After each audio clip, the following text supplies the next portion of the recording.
वापस आना। तो कॉन्ट्रैक्ट होते हैं, रिलैक्स होते हैं, कॉन्ट्रैक्ट होते हैं, रिलैक्स होते हैं। तो ये जो इसको रिदमिक बोलते हैं। रिदमिक का मतलब एक के बाद एक, एक के बाद एक, इस तरीके से जो यहाँ पे मूवमेंट होती है मसल्स की, उसे हम लोग कहते हैं कॉन्ट्रैक्शन एंड रिलैक्सेशन।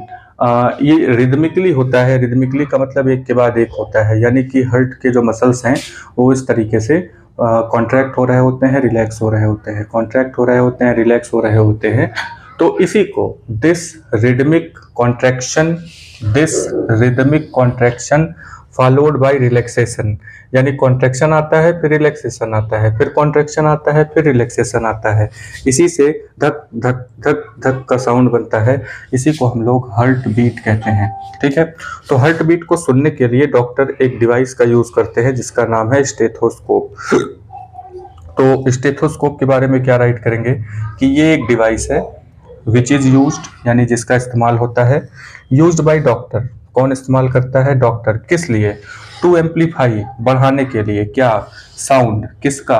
हार्ट का। यानी हार्ट के साउंड को बढ़ा करके सुनने के लिए यहाँ पे डॉक्टर एक डिवाइस का यूज करते हैं जिसको हम लोग स्टेथोस्कोप कहते हैं। आइए स्टेथोस्कोप के बारे में देख लें। इसको हिंदी में आला भी कहते हैं।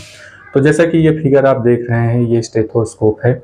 यहाँ पे ईयर पीस होता है, जैसे आप ईयरफोन लगाते हैं कान में, वैसे ही यहाँ पे 2 ईयर पीस होते हैं जो कान में लगाया जाता है। और इस तरीके से यहाँ पे एक पाइप लगी होती है जिसको ट्यूब कहते हैं। और यहाँ पे चेस्ट पीस होता है। चेस्ट पीस का मतलब हुआ कि जो है चेस्ट पर लगाते हैं, तो जहाँ पे हर्ट होता है वहाँ पे लगा करके और ये कान में लगाते हैं। और इसको जो है तो यहाँ पे एक इलेक्ट्रिकल सिग्नल जो है वो थोड़ा एम्पलीफाई करके ये यहाँ पे सुनाई देता है।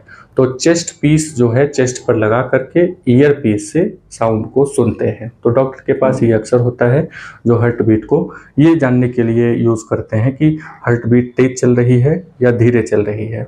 ठीक है, तो रिदमिक बीटिंग, ये जो रिदमिक बीटिंग है, यानी कि जो कॉन्ट्रैक्शन और रिलैक्सेशन होता है, इसमें जो वेरियस चैम्बर्स में of the heart maintain circulation. इसी वजह से हम लोगों की बॉडी में पूरा सर्कुलेशन मेंटेन रहता है। किस चीज़ का सर्कुलेशन हो रहा है? ब्लड का। ठीक है, तो ब्लड का सर्कुलेशन जब होता है तो उसमें जो यूजफुल और हार्मफुल सब्सटेंस होते हैं उनका भी ट्रांसपोर्ट होता है हम लोगों के बॉडी के डिफरेंट पार्ट में।